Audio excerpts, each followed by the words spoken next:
नहीं।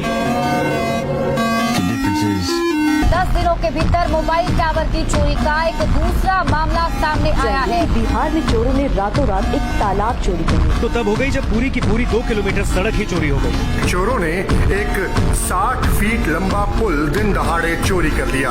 चोर 2 किलोमीटर तक रेलवे पट्टी भी उखाड़ ले। नमस्ते टाइकून, मैं हूं चंद्रशेखर मंडल, दरभंगा बिहार से, और मैं एक ऐसे बिजनेस का फाउंडर हूं जो रोजाना मजदूरी करने वाले लोगों की जिंदगी बदल रहा है डिजिटल लेबर चौक के साथ। लेबर चौक का नाम तो आपने सुना ही होगा, एक ऐसा जगह जहां पे हमारे सो के उठने से पहले लोग खड़े हो जाते हैं रोजगार के लिए।